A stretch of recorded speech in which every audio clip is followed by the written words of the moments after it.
I was downtown in McCook, and I just got out of the car on Main Street, and I looked down the street, and there was an older gentleman coming my way. Well, I recognized him immediately. He was the richest man in McCook, if not in southwest Nebraska. And he was an old man, probably in his early 80s, and he wobbled a little bit, and he had a cane. Well, the man stopped, I could see, and started to bend down. He had a real hard time doing it. And he got clear down to the ground, and he came back up, and he was holding something in his hand. I couldn't tell as I was walking toward him. But as I got closer to him, he was holding, I could see, a nickel. And as I got up close to him, he spoke to me, and he said, "Boy," he said, "you know, I've worked a lot harder for a lot less." A nickel, and he was a multi-millionaire. I'd heard rumors that he was making $10 million a year, plus he already had wealth and beyond. Again, the richest man in southwest Nebraska, real easy back then. And that is one of the stories, but there are other stories about money that I can tell you. I had a kid one time come up to me, and he had a $10 bill on the candy truck, and he walked up and he handed me a $10 bill to buy some candy, and I would have given him the change, but I looked at the $10 bill and I handed it back to him.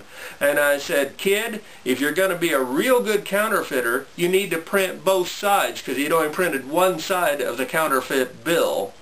And so I handed it back to him. He was a 5th grade kid, you know. Now, I wasn't going to get him in trouble or nothing, ruin his life or whatever, so I just ignored it and told him not to do it anymore. And I never heard any more, so apparently he was wise enough not to try that again. But be that as it may, you see all sorts of things out there in the real world about money. One of the things also that throughout history, mankind has protected his money.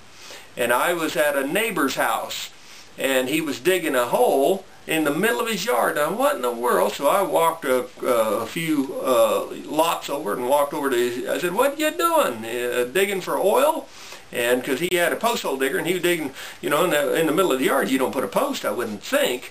And he said, "No." He said, "No, that's not." He said he was just digging up his money. And yeah, right. And darn if he didn't dig up a plastic tube. It went down about 2 foot, and he pulled this plastic tube out. And I said, "Yeah, now you're going to try and convince me there's money in there." And he unscrewed it and pulled out, he had a sack, a plastic sack inside the plastic tube. And he pulled it out, and he said, "Oh, I use plastic tubes so a metal detector can't find it." And he pulled out, and it looked like there was, he said there were thousands in there. And there was a lot of $100 bills, I'll give it that.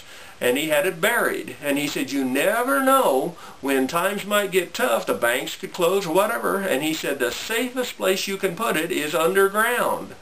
And I was confused about that. And he said, no. He said, "A fire can't get to it." And he said, "A tornado come through, it won't touch it." And he said, "As long as you're above the floodplain, so you don't lose sight of it or whatever, you know, the exact location of a flood might cover up stuff pretty bad." But he said, other than that, he said, it's about as safe as you can get. And he said, ain't nobody gonna dig up your entire backyard looking for it. And I thought there was a lot of wisdom to that. So I talked to a few other people, and I was amazed in McCook and southwest Nebraska how many people have things buried underground. Ammunition and firearms I'd heard of a few times, but not money. And I was amazed at how many people in southwest Nebraska are starting to put money underground. Maybe it's something you should consider. This is McCook's Mr. Bill. I hope you subscribe to my future films and look at some of my past ones. Thank you.